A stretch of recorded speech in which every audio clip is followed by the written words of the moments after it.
Ok, uno, dos, tres, Byron. Bueno, muy buenas noches con todos, estimados amigos, estimados colegas, estudiantes, residentes, miembros de la FLANC.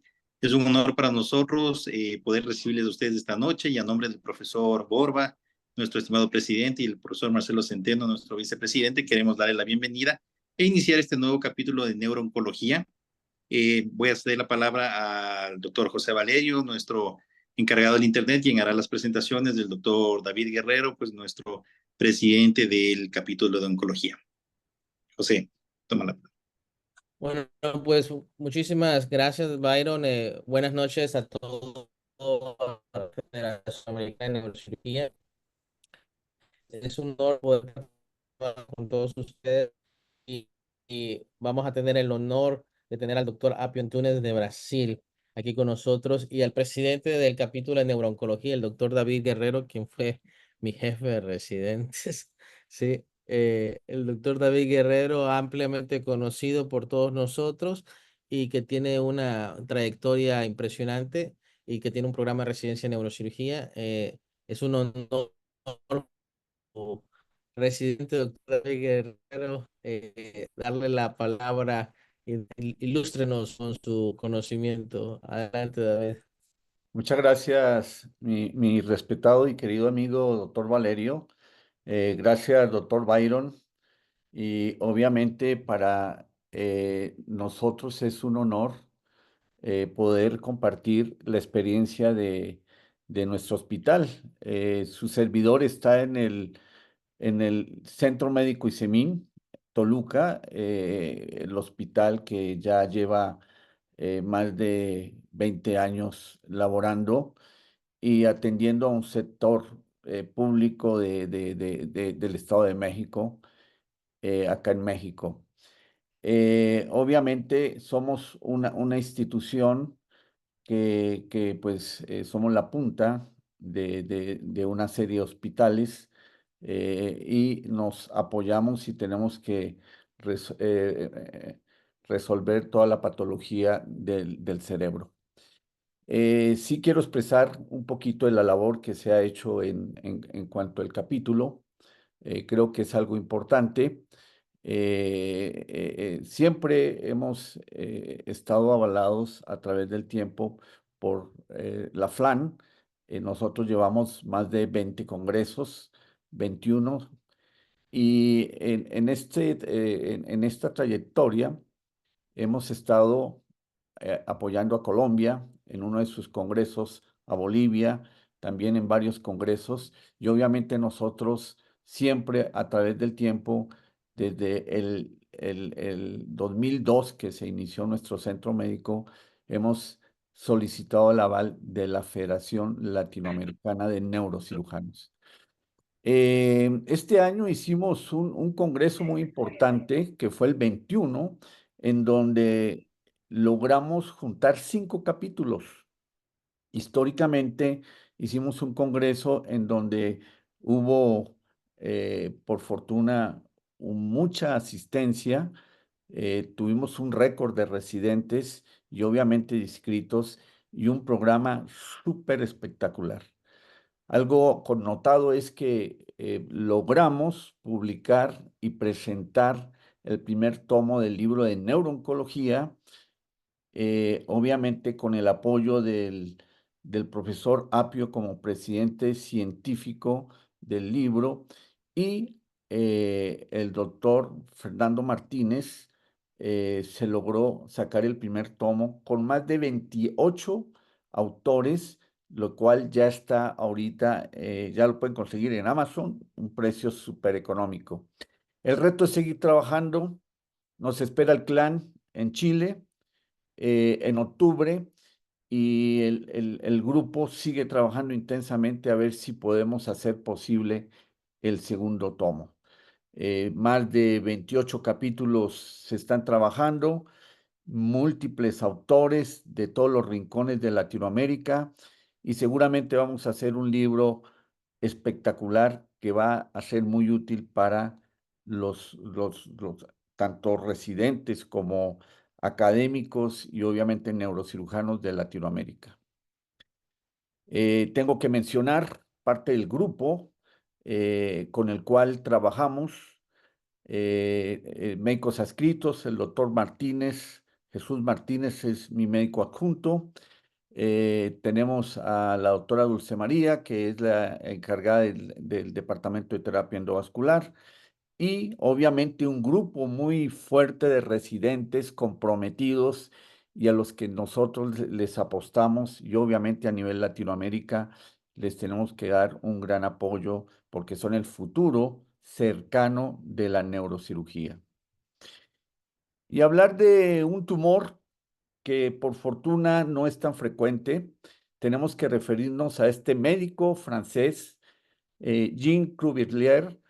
Él era un anatomista con mucha afinidad a la patología y describe este tipo de tumores, tumores voluminosos que evidentemente tenían características de ser como con apariencia de perla, y esto en relación a su contenido, ¿no?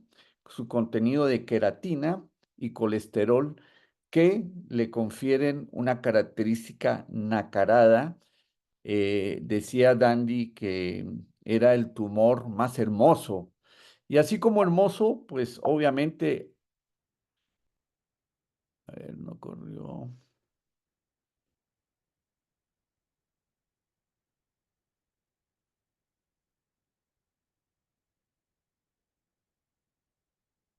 Y así como hermoso, altamente impactante. Vemos una de sus ilustraciones en la que se ve la lesión, y esa lesión, que es altamente caprichosa, discurre a través del espacio subaracnoideo, envuelve nervios, envuelve vasos, y obviamente condiciona problemas terribles para el neurocirujano que quiere actuar cuando tiene este caso. Acá lo vemos gráficamente.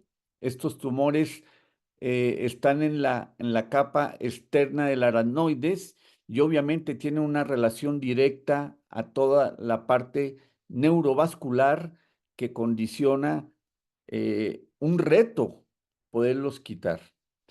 Derivados siempre de la porción ectodérmica, en este caso, todos estos tumores dependen del cierre temprano y obviamente la inclusión de alguna de sus células, y el tumor epidermoide pues tiene principalmente tejido epitelial, y al cierre de la tercera y quinta semana del tubo neural hace que este tumor pues obviamente crezca.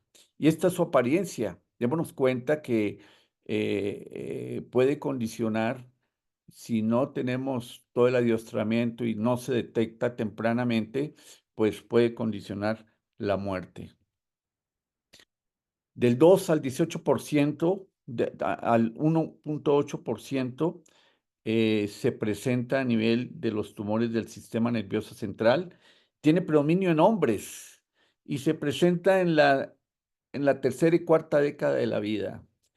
Puede también originarse por punciones inadecuadas, eh, de una manera que le falte tener filo en caso de hacer una punción a nivel de piel, y entonces se van a distraer las células epiteliales al interior, y puede condicionar de una manera iatrogénica este tipo de tumor. Traumatismos también pueden condicionar, y obviamente procesos infecciones. Su lugar de localización principalmente línea media, pero en un 10% a nivel cerebral paracelular.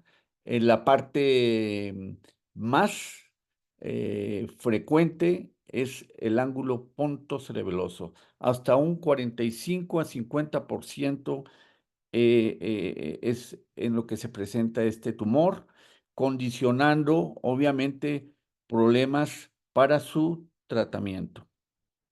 La clínica es variable, son tumores de lento crecimiento y obviamente pues los detectamos hasta que empieza a tener síntomas el paciente, y el primer síntoma es dolor de cabeza, cefalea.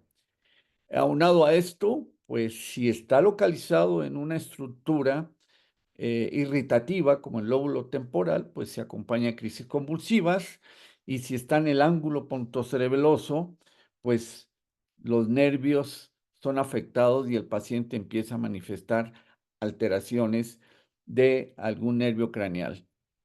Algo que siempre está en discusión es la meningitis de Mollaret, que evidentemente, por fortuna, nunca la he visto en ninguno de los casos que hemos operado, pero es algo que siempre hemos de considerar, sobre todo para el manejo quirúrgico. Síndrome psicótico, sobre todo cuando está en la porción anterior al frontal, entonces los volúmenes pueden condicionar algún tipo de alteración. La manera del diagnóstico, definitivamente, pues el estudio de elección, una resonancia, la resonancia magnética que evidentemente necesita cierta fineza. La calidad del contenido que conforma este tumor, que como todos saben es queratina y colesterol, pues condiciona que la hiperintensidad que tenga este tipo de tumor, pues no se vea tan fácilmente como en todos los tumores. Acá, para visualizar este tumor, necesitamos un flare que más o menos pinta el tumor, pero el estudio de elección, el corte de elección, perdón, es la secuencia de difusión. Esta secuencia de difusión, acá vemos en la parte inferior cómo deja pintar todo el tumor y lo deja ver en una hiperintensidad en relación al líquido del cerebro. Tenemos el primer caso, es una mujer de 42 años, la cual ya había sido intervenida. Ya se le había intentado hacer la resección anteriormente y pues el paciente refiere nuevamente síntomas como es, acá vemos la imagen, es una lesión que está comprometiendo la línea media, está condicionando una hernia subfacial y el paciente pues está con una hemiplegia contralateral, gran dolor de cabeza, deterioro y entonces el paciente es programado con un abordaje terional clásico que ya todos ustedes ya conocen y entonces, al hacer la craneectomía y la descompresión, pues bueno, empezamos a ver esta belleza. Esta parte que aparentemente parece inocente, pues se puede quitar con facilidad, con un penfil, con un aspirador. Siempre tratamos de hacer, de contener todo el líquido pensando en la meningitis fímica o en el proceso inflamatorio que pueda condicionar algún proceso de vasoespasmo o la meningitis. Y entonces vamos quitando poco a poco todas las capas que van evidenciando la característica de la queratina y llegamos hasta el fondo, al fondo donde está la membrana. Y acá viene la discusión. La membrana, evidentemente, ya dijimos que está en toda la capa aracnoidea y que quitarla implica meternos en líos, problemas con los nervios craneales, problemas con los vasos, y entonces a veces realmente el neurocirujano tiene que pensarlo muy bien y tomar decisiones adecuadas, sobre todo ver el estado del paciente y si anatómicamente se permite. Por ejemplo, este caso, probablemente los expertos sugieren que a dos manos encontremos un plano y podamos quitar la cápsula, porque esto va a garantizar que el paciente ya no tenga una recidiva en otros 4 o 5 años. De tal manera que, bueno, en uno de los casos,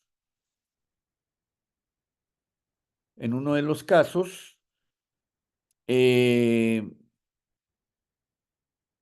este es el paciente en una zona similar, temporofrontal, en donde estamos tratando de seguir un plano y conseguir un plano de tal manera que ya se visualizan, en este caso, el territorio de la cerebral media, ya que está localizado en el frontal, en el polo frontal, y empezamos a proteger esas estructuras vasculares con cotonoides y obviamente con mucho cuidado ir levantando toda esa estructura tumoral sin tratar de lastimar y condicionar lesiones, sobre todo acá en el territorio de la cerebral media. Acá hemos levantado y hemos quitado, estamos haciendo la hemostasia, estamos visualizando ahí parte del nervio óptico y parte de la carótida, haciendo hemostasia de todos los vasos que estaban nutriendo esta cápsula. Y por fortuna logramos hacer una exéresis adecuada del paciente y tiene una evolución adecuada. El siguiente caso es una mujer también de 40 años, cuya manifestación principalmente es alteraciones de la vía visual. Manifestada con pérdida de una visión lateral o una hemianopsia, y por lo tanto, pues se protocoliza, se ve el estudio y pues llama la atención en esta tomografía, en estos cortes, una lesión celar que se ve como hipodensa en este corte axial. En el corte sagital, pues se ve homogéneo con un pequeño cambio, perdón, y en la coronal, pues como que ahí sí se ve heterogéneo. Entonces, esto corresponde a un Hardy-Vecina 1C, por la alteración de la visual y la invasión a nivel del seno, del seno esfenoidal. Por lo tanto, el paciente entra, a pesar de las imágenes que no nos concluyeron nada, pensamos que era un adenoma de hipófisis. Entonces decidimos hacerlo por vía transepto esfenoidal, utilizando los corredores anatómicos como es la nariz y identificando los elementos. Voy a detener un poquito. Acá la coana como un elemento inicial en la parte de la unión de la faringe con el esfenoides, como un referente abajo, y localizamos otro referente después de seguir el cornete medio, otro referente muy importante que es el ostión, como la referencia superior, de tal manera que empezamos a hacer el levantamiento de la mucosa, del colgajo, hacer la septostomía posterior para presentar la porción del rostrum, el rostrum que nos llevaría directamente a la porción del piso de la silla turca. Quitamos la mucosa y entonces así ya tenemos el camino para quitar la lesión que veíamos en la tomografía. Entonces acá perforamos el piso de la silla turca y con la cucharilla liberamos en las paredes laterales y sacamos esta lesión que desde que la sacamos se veía de características no como adenoma. De tal manera que este es el resultado posoperatorio y vemos que el patólogo nos dice que corresponde a una lesión de un plano estratificado productor de queratina. Tenemos dos casos de estos, pues estos casos, pues para este tipo de lesión como que sí es grato operarlos. Dentro del reto, que es el ángulo pontocerebeloso, evidentemente nosotros hemos tenido la experiencia y obviamente tenemos una de las técnicas que es para las partes más profundas, siempre usar el endoscopio. Entonces, acá este grupo chino, que ellos tienen 80 pacientes, su experiencia, sacan esta clasificación encaminado al tamaño del tumor. Acá, por ejemplo, el grupo A es una lesión solamente establecida en la porción del ángulo pontocerebeloso, sin hacer efecto realmente importante ni en el cerebelo ni en el tallo cerebral. Y ellos dicen que este tipo de tumores, junto con el B, que también son tumores que no son muy grandes, que no invaden a nivel de las cisternas profundas, ni, ni el tallo cerebral, ni empujan el cerebelo, ellos utilizan exclusivamente el microscopio para hacer este tipo de lesiones más pequeñas, inclusive a veces las C. Las lesiones más profundas que llegan hasta la porción de la cisterna interpeduncular y que invade toda la porción de las carótidas, perdón, de la basilar y obviamente de las vertebrales, entonces ellos sí hacen el uso del endoscopio exclusivamente. Se atreven a quitar ellos, en algunas ocasiones refieren las cápsulas. Entonces, pues sentimos que es un reto muy complejo llegar a quitar la cápsula de este tipo de tumor. Y en este caso, el caso número 3 de una femenina de 47 años, ella manifiesta principalmente una neuralgia en la rama B2 del lado derecho y entonces se protocoliza con estudios y evidentemente se ve una lesión en ángulo pontocerebeloso que evidentemente desplaza inclusive la parte del puente, llega a la cisterna eh, interpeduncular y obviamente está comprometiendo ahí al quinto nervio importantemente y no solamente el quinto, sino otras estructuras. Entonces, nuestro grupo siempre hace, pues bueno, en este caso, un abordaje retromastoideo. Eh, en primer tiempo, utilizamos el microscopio para ver una visión panorámica de lo que podamos quitar en las partes más externas y el endoscopio para los corredores anatómicos más profundos, sobre todo por la seguridad de vasos y nervios craneales. Entonces, con una posición de cúbito dorsal, viendo las referencias y obviamente con fijación y viendo las referencias anatómicas, le hacemos un abordaje retromastoideo. Algo muy importante en este tipo de procedimientos, siempre nosotros utilizamos al neurofisiólogo para que nos haga un monitoreo de los nervios craneales.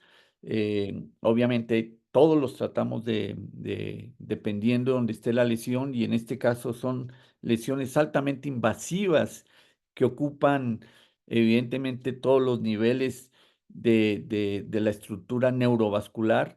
Entonces, hasta el 12 a veces lo tenemos que estar monitorizando y estar muy pendientes de lo que nos diga el neurofisiólogo. Es parte de la monitorización de las posiciones y obviamente también nos apoyamos con la neuronavegación, instrumentos y elementos que nos ayudan, aunque realmente pues los equipos, la endoscopía nos deja ver todo muy, muy directamente y de primera mano. Entonces son herramientas muy útiles en ciertas circunstancias, entonces si las tenemos, debemos de usarlas. Y acá tenemos parte del video de esa lesión en donde estamos ahí despegando ahí la vena petrosa ahí se visualiza, la arteria cerebelosa superior está envolviendo ahí, más bien el tumor está adherida, y démonos cuenta que pues sí es un tumor hermoso, ¿no? Nacarado, se antoja hasta llevárselo para hacer un anillo, ¿no? O un collar. De tal manera que démonos cuenta lo pegajoso, lo chicloso que es la lesión, y como que hace ver torpe al, al, al neurocirujano, porque como que se jala, pero no se quita y está súper adherida. De tal manera que, bueno, esta es una maniobra primaria que hacemos siempre, la porción panorámica con el microscopio, liberamos con el entendido de que evidentemente, pues hay todavía va a quedar mucha lesión. Entonces allá inclusive ahí alcanzamos a visualizar que en la cisterna se alcanza a ver tumor. Eh, Quitamos ahorita el microscopio y entonces nos vamos a la porción endoscópica asistida. Y lo primero es hacer una visualización general de cómo está el campo. Y entonces acá nos asomamos con todo el cuidado, ahí estamos viendo la petrosa, la vena petrosa, vemos ahí que el quinto está desplazado por el tumor, vemos ahí el séptimo, hay gran remanente, volvemos a entrar y vemos que hay dos canales, un canal entre el séptimo y nos deja ver ahí parte del ángulo pontocerebeloso y nervios craneales bajos, y entre la vena petrosa y el quinto nervio que está desplazado, ahí nos deja ver muy bien parte de tumor, empezamos a quitarlo, demos cuenta que a pesar de que es un tumor fácilmente manejable, em, pues no, pues se resiste, se resiste. Entonces, esto es una bondad que tiene este tumor, porque, bueno, por lo menos lo podemos aspirar, ¿sí? Hay otros tumores que ustedes los conocen muy bien que no. Entonces, por eso como que a veces pensamos que este tipo de tumores, pues, están como sencillos y creemos que lo podemos quitar fácilmente y resulta que la realidad no. Seguimos explorando, ahora nos vamos entre la vena petrosa y el quinto nervio y seguimos quitando toda la parte eh, ventral del tallo en donde todavía prevalece. Ahí estamos visualizando parte de la arteria basilar, ahí seguimos limpiando, limpiando, y toda esta es la porción ventral del puente. Ahí nos queda tumor, ahí vemos la arteria. Entonces, acá la duda es, bueno, oiga, tenemos que quitar la cápsula. Hay que quitar la cápsula porque esto definitivamente va a volver a crecer. Y definitivamente el grupo, pues, se frena, se detiene y dice, no, pues, yo creo que hay que seguir conservando la función de la paciente, de la vida. Acá entramos entre el séptimo eh, y visualizamos ahí detrás de los nervios craneales mucho tumor que también aprovechamos para limpiar. Demos cuenta, se alcanza a apreciar ahí la cápsula porque ya hemos limpiado mucho. La primera parte nos ayudó y obviamente con el endoscopio venimos a reforzar y a dejar lo más limpio posible. Ahí estamos revisando, vemos ahí parte de la basilar, ahí hasta abajo vemos un poquito la vertebral y obviamente la porción ventral del puente, y pues nosotros nos sentimos contentos de haber podido liberar a esta paciente. Clínicamente la paciente pues se mantiene muy estable, el dolor inmediatamente desapareció, realmente no fue necesario pues dar algún elemento de medicamentos para ver mal, ¿no? Salió inmediatamente mejor. Eh, Complicaciones, claro que tenemos muchas complicaciones, sobre todo si nos queremos arriesgar a quitar la membrana. Lo primero es el sangrado quirúrgico, que por fortuna si se dan cuenta, bajo esta técnica conservadora, que obviamente puede ser criticable porque pueden haber las grandes recidivas, pero es lo que dice el paciente. Tenemos un caso en donde el paciente, a pesar de la disección y la resección, con mucho cuidado, tuvo vasoespasmo. Entonces, acá con este tipo de lesiones tenemos la meningitis química, evidentemente que se manejaba mucho, ya actualmente como que se ha silenciado, pero en ese caso algo pasó con esa paciente de estar muy bien, de pronto cursa con vasoespasmo y tuvo un infarto muy importante del territorio del segmento M2 y fue catastrófico para su función.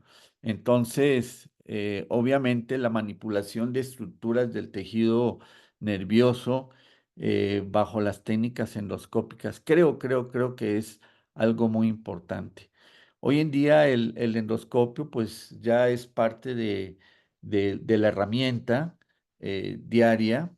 La mínima invasión pues ya es un hecho y pues yo creo que ya todos los servicios lo manejan, ¿no? El hecho de, por ejemplo, acá este caso nos evidencia que bajo esta temática, si no hubiera sido por el endoscopio, difícilmente hubiéramos podido quitar mucho de tumor, sobre todo los que estaban detrás del nervio, de los nervios, y obviamente hasta la cisterna interpeduncular, pues hubiera sido muy difícil. Claro que hay colegas muy finos que hasta allá se meten.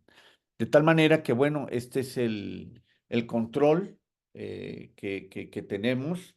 Se mantienen espacios, pero obviamente la clínica de la paciente nos deja ver que todo está muy bien.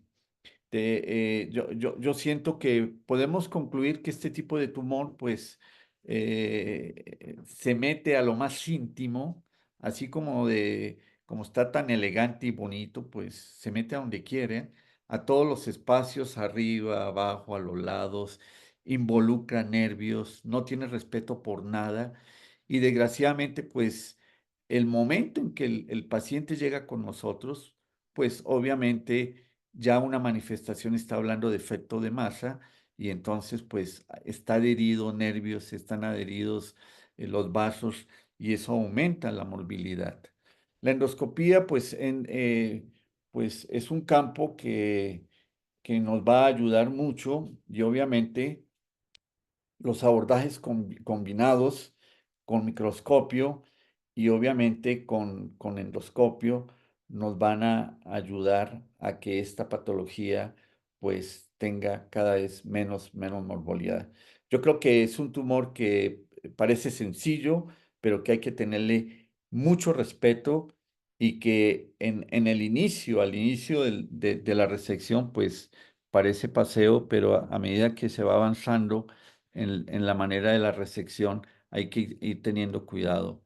Entonces, pues, este es el mensaje de este tumor que por fortuna se presenta en muy bajo porcentaje, pero que cuando se presenta, más vale entrar planeados y organizados. Estoy atento a las preguntas. Sí, doctor Valerio, Muchas gracias, David. ¿Cómo estás? Excelente muy bien. presentación. Oye, David, ¿podrías explicar un poco la diferencia radiológica cuando se identifica un tumor epidermoide de otros tumores cómo lo diagnostican en la resonancia. Creo que no se platicó acerca de eso en el... Claro, sí, sí, sí, sí lo comenté. El contenido del tumor, que evidentemente es altamente de queratina y de colesterol, entonces son elementos que evidentemente pues no son muy captados. Entonces, en el T1, cuando le pones medio de contraste, no pinta para nada. Y entonces la secuencia FLAIR evidentemente sí tiene hiperintensidad, pero no tan importante como en otro tipo de tumores. La secuencia más adecuada, ¿sí? Insisto, es por el contenido y por las características del tumor, es el estudio de difusión. El estudio de difusión va a realzar el tumor, ¿sí? Gracias a sus elementos que contiene, entonces se evidencia claramente. Entonces, el estudio de elección es resonancia en difusión, ¿sí? La tomografía, por ejemplo, la tomografía no nos sirve, por lo mismo. Si acaso nos deja pintar la cápsula, porque la cápsula a veces puede tener vascularidad, pero el interior pues tiene una densidad de líquido, y se puede confundir con un quiste aracnoideo, se puede confundir con otro tipo de elemento.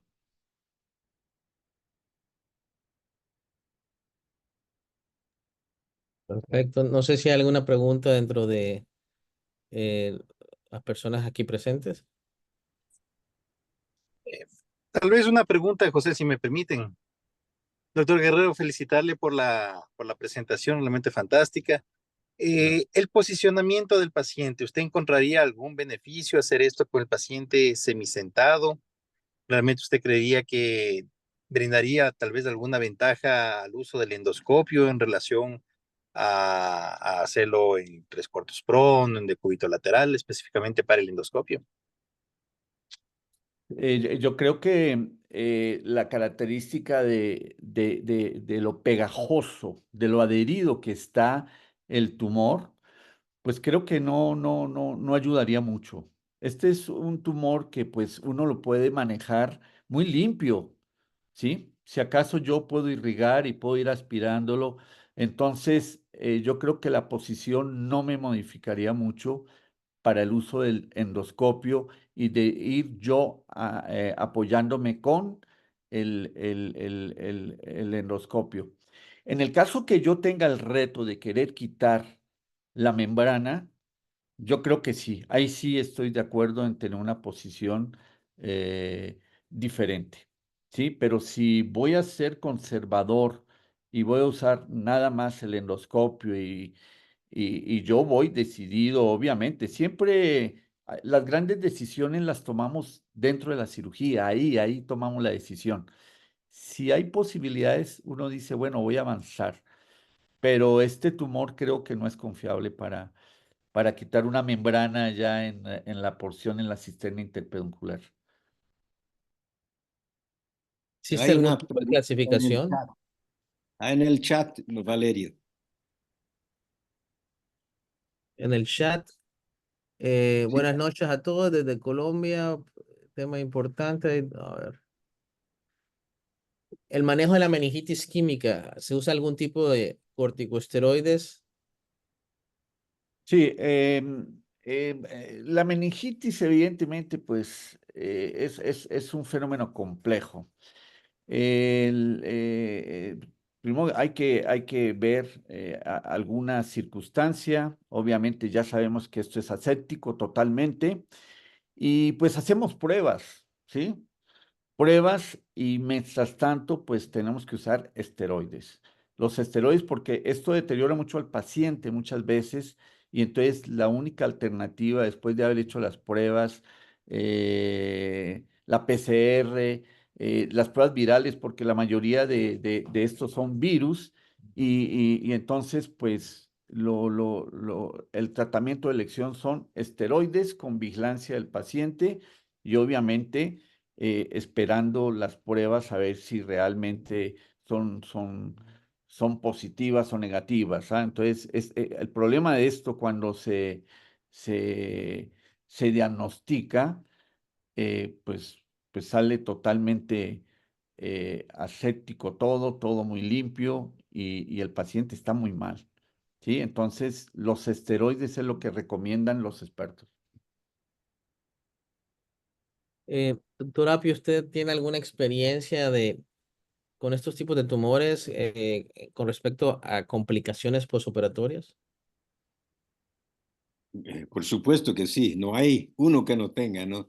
En verdad, yo creo que la cirugía de estos tumores es difícil. Por más blando que sea, es muy difícil.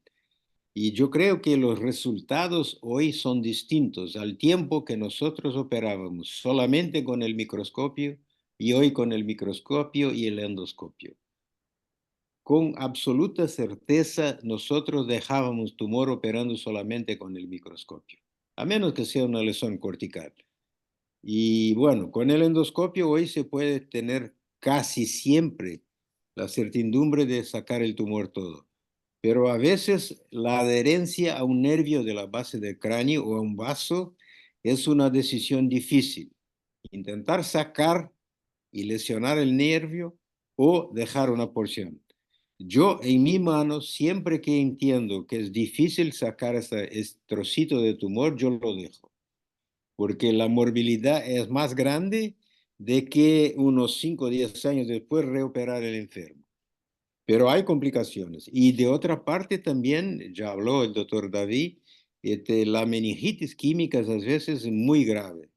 Es una irritación completa del espacio subaracnoideo, cráneo y espinal, y muchas veces no responden totalmente al corticoides. Así que a lo posible lavar y limpiar permanentemente la cirugía para intentar dejar menos la difusión de los trocitos del tumor al espacio subaracnoideo. Y por último, hay que acordarse que a veces los tumores grandes producen hipertensión intracraneal por hidrocefalia. Y si no olvidamos de eso, a veces sacamos el tumor y a veces, por un tiempo por lo menos, la hidrocefalia se mantiene. Entonces es fundamental, lo que es normal, hacer un examen postoperatorio de inmediato de imagen para en los casos en que había hidrocefalia preoperatoria, estar seguro de que la hidrocefalia se ha compensado. ¿Cuál Profesor, sería el mensaje, David, que tú le podrías dar a estos los neurocirujanos jóvenes que se confrontan con este tipo de Sí, yo creo que a veces minimizar las lesiones, en este caso este tipo de tumor, porque nos pasó, ¿ah? Yo creo que todos pasamos esas etapas. Yo la primera vez que vi un tumor, estos epidermoides, se me hizo muy sencillo, porque bueno, llegó en buen momento y evidentemente, pues fue sencillo, fue fácil la resección. Yo creo que hoy en día la sugerencia es que se debe protocolizar muy bien el paciente, debe entrar monitorizado, debe de iniciar la parte de la resección con aspiración continua, tratando de que evidentemente todo ese contenido de queloide que se evidencia, pues no se riegue y que no llegue al espacio subaracnoideo, porque evidentemente, pues yo comentaba de un caso y no hubo ninguna complicación y desgraciadamente el paciente quedan con secuelas terribles.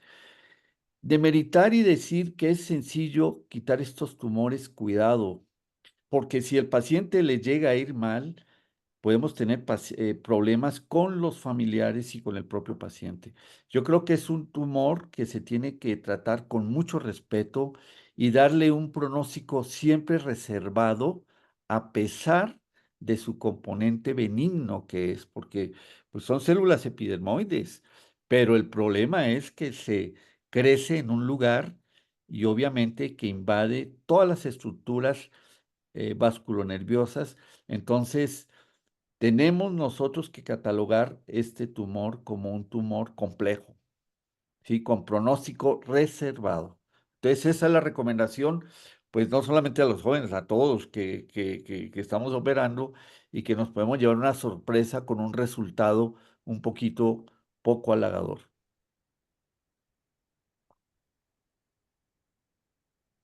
¿Alguna otra pregunta? No, una pregunta, pero un comentario que yo estuve revisando el tema y ahora hay trabajos muy interesantes, pocos, pero hay, y encontré un chino, por supuesto, que son los que hoy tienen la más grande experiencia de todo, que es la cirugía con el endoscopio y el exoscopio al mismo tiempo. Yo no tengo experiencia personal, pero ellos dicen el trabajo que quizás sea la mejor forma de tratar estos tumores utilizando el exoscopio y el endoscopio. ¿Alguien conoce de eso? Yo he hecho cirugías exoscópicas, pero yo creo que el microscopio y el endoscopio per se es suficiente para hacer una máxima resección de la lesión. El exoscopio es una variante un poquito diferente al microscopio, pero no veo que brinde mayor utilidad, más que una situación ergonómica, que lo que te puede brindar el microscopio y el endoscopio. No sé si alguien más tiene alguna diferencia en mi comentario. Yo, de mi parte, yo no tengo experiencia, pero ellos dicen que el hecho de que estar utilizando el endoscopio, si uno necesita utilizar el microscopio, hay que sacar el endoscopio. Y si uno utiliza el endoscopio y el exoscopio, puede utilizar al mismo tiempo. Esa sería la ventaja. Y yo creo, profesor, que depende del modelo de exoscopio, porque hay unos modelos de exoscopio que es prácticamente un microscopio pequeño, que son No, sí, voluminosos, grandes, que tienen el brazo, y prácticamente es como un microscopio pequeño, y otros que realmente son bien pequeños, bien maleables, que se puede posicionar cerca del cirujano y que obviamente permiten una buena visualización. Entonces, posiblemente debería tener ahí el modelo de exoscopio que ellos usaron que les permitió usar los dos dispositivos al mismo tiempo, ¿no? Posiblemente un exoscopio bien pequeño, ¿no? Imagino yo. Y en ese sentido, nosotros estamos integrando el exoscopio. Es un exoscopio robótico que evidentemente pues tiene muchas características, sobre todo la visión, y el brazo robótico que tiene un muy buen radio de movimiento, pero no creo que supere al endoscopio. El endoscopio se mete a donde quiere, ¿sí? Entonces, no sé, yo sí ahí tengo mis dudas y creo que el exoscopio, microscopio, lo podemos usar en primer tiempo y luego nos apoyamos con el endoscopio y creo que ese es realmente el secreto de un resultado bueno. Creo que hay un punto importante a entender aquí, David. Estos tumores, por más que los reseques completamente, tienen un 25% de posibilidad de recurrencia a 8 años, ¿sí? Entonces es algo que uno debe estar latente en entender que a estos tumores también está recomendado dar radioterapia fraccionada ¿cómo se llama? En dosis de 1,8 a un total de 8. Es, eh, Son tumores benignos, pero que tienen un 25% de posibilidades de recurrencia. Simplemente para tomarlo en consideración, estos pacientes hay que darles seguimientos por hasta 10 años para vigilar. Obviamente no sabemos qué 25% es el 100%. De preferencia, ver, son tumores benignos, pero en el caso que empiecen a hacer recurrencia, considerar de que la recurrencia se puede presentar hasta en 8 años. Ujú. Ahí yo, por eso está la controversia de quitar la cápsula, no quitar la cápsula, y evidentemente el quitar cápsula ya nos quita la posibilidad de que esto vuelva a crecer, ¿ah? Eso ya se ha visto. El problema es que no es fácil quitar la cápsula. Y bueno, yo no sé tu experiencia, ¿sí son radiosensibles? son radiocontrolables. O sea, no es que se va a desaparecer el tumor, pero sí pueden controlar el crecimiento tumoral. Aquí la escuela, o por lo menos lo que yo aprendí, y lo aprendí desde México y después lo vine a aprender acá, es el objetivo de esta cirugía era más que todo debulking, descompresión, resecar. A mí me tocó también la etapa de microscopio nada más, ¿sí? Donde quitabas todo lo que se podía quitar, pero ibas a hacer el debulking. Yo no hago resección con endoscopio y es muy poca la experiencia que tengo con con este tipo de tumor en especial, que no soy la persona más indicada para decirlo. Simplemente en el entrenamiento que tuve, sí mirábamos que existía una recurrencia importante en esos tumores. En mi práctica médica como tal, no he operado más que 5 pacientes de este tipo. Con respecto a radioterapia, yo personalmente no creo que sea la mejor indicación porque normalmente lo que dejamos de tumor son trocitos muy pequeños por mucho espacio. No hay un locus regional a lo cual se pueda aplicar la irradiación. Así que a menos que uno deje un trozo grande, y ahí, bueno, ahí quizás, pero yo pienso que mejor todavía observar. Yo creo que radioterapia no es la mejor opción, porque siempre, por la mejor que sea, hay efecto colateral en un tumor que es totalmente benigno y cuya respuesta a radioterapia es muy pequeña, ¿no? Entonces yo personalmente no utilizo. No, precisamente me hago mención a la resección subtotal, profesor. A la reacción, creo que las lesiones benignas que se tratan de quitar en su totalidad, pues se pueden vigilar, pero las lesiones subtotales, me refiero 20, 30, 20% o 10% de la lesión, esa es la situación. Ahora, miren, es lo que está descrito. Vuelvo y repito, yo no tengo la experiencia que ustedes tienen en este tipo de tumores. De nuestros pacientes, cero radiaciones. Si no lo contemplamos. Yo igualmente. Mi doctor Byron, ¿cómo lo manejan allá? No, realmente, obviamente, yo creo que si uno tiene la tecnología y puede utilizar el microscopio, el endoscopio, yo pienso que eso siempre va a permitir un mayor grado de resección. Obviamente, creo que el criterio de siempre ver lo mejor para el paciente, si vemos que está muy adherido, una cápsula muy espesa, muy dura, obviamente, si estamos con potenciales de bocados, etcétera, pues obviamente ser más conservadores en ese momento, yo creo que es lo más prudente, ¿no? Obviamente ofrecer a un paciente una buena calidad de vida y que nos haga un parálisis de facial, de unas neuropatías, realmente por querer sacar el último pedacito, ¿no? Obviamente no me parece que eso es lo ideal para el paciente, ¿no? Y claro, obviamente si es que estas nuevas técnicas de exoscopía, si podemos usarlas, creo que obviamente hay una curva de aprendizaje. Eh, yo creo que se está poco a poco ganando terreno, pero todavía, no sé, me parece que en estos casos combinados más profundos, todavía el microscopio y endoscopio va a ser una mejor opción. Ahora, yo quedé interesado por la pregunta del comentario del profesor Apio de la hidrocefalía. Si el paciente tiene esa hidrocefalía, profesor, ¿usted cómo maneja eso? ¿Hace una tercer ventrículos? Y si es, ¿por qué lado? ¿Por el mismo lado de la lesión? ¿Por el otro lado? ¿O tal vez pone válvula en el paciente? ¿Cómo maneja esa parte de ahí?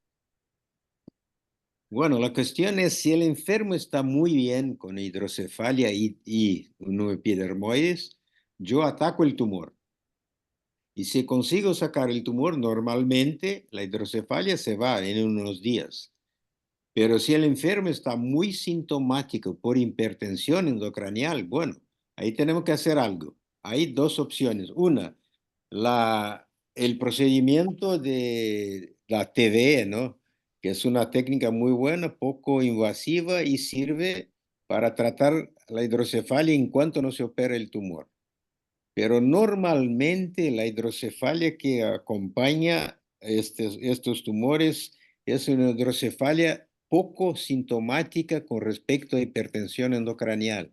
Así podemos operar el tumor y normalmente la respuesta es casi inmediata a la descompresión y siguiendo por reducción del tamaño del ventrículo. Pero claro, hay ocasiones que es una emergencia, y en emergencia sí puede ser una tercer ventrículostomía endoscópica o una derivación externa. Yo no consideraría poner una válvula porque en casi todos los casos el cuadro de hidrocefalia regride totalmente.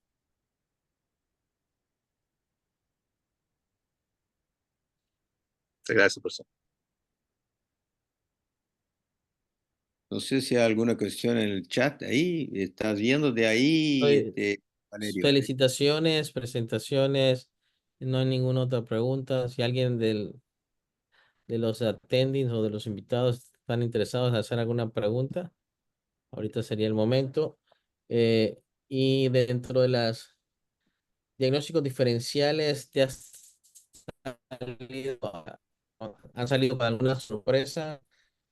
Pensando que era un quiste piremoide, te salió un cordoma, un aracnodeo o algo por el estilo, En lo personal, no, David. no. Realmente yo creo que ha sido al revés. Por ejemplo, las lesiones de la línea media, como las lesiones celares, a veces vamos por un adenoma y resulta que pues ya presenté 2 casos y resulta que fueron tumores epidermoides. En otras circunstancias, pues no. Yo creo que las características tomográficas donde la gente puede ir por un quiste aranoideo, que es una diferencia importante, y se puede llevar esa sorpresa, pero en lo personal a mí no me ha pasado.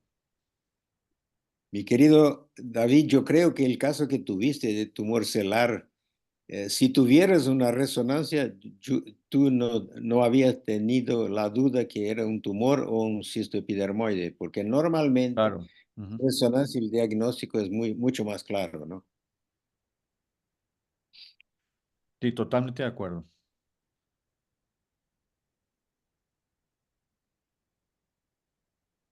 Muy bien. Bueno, ¿Cuestión Bueno, más? Bueno, yo como moderador quiero felicitar a mi querido amigo Guerrero por la presentación muy clara, muy didáctica, con casos muy claros, con muy buen resultado.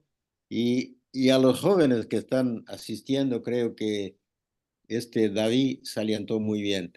Es un tumor muy benigno, pero la cirugía no es tan benigna a veces, así que hay que tener mucho cuidado, ser muy cuidadoso en sacar el tumor al máximo, pero cuidando de preservar especialmente nervios. Y el hecho que comenté, el hecho de la meningitis química, que a veces es desastrosa. Pero felicitaciones, David, por la presentación. Muchas gracias, profesor. Byron, si felicitaciones, quieres David. cerrar. No, realmente agradecer a todos la participación, realmente agradecer al profesor Apio, realmente con la experiencia que el profesor aporta, siempre enaltece estos eventos con su experiencia.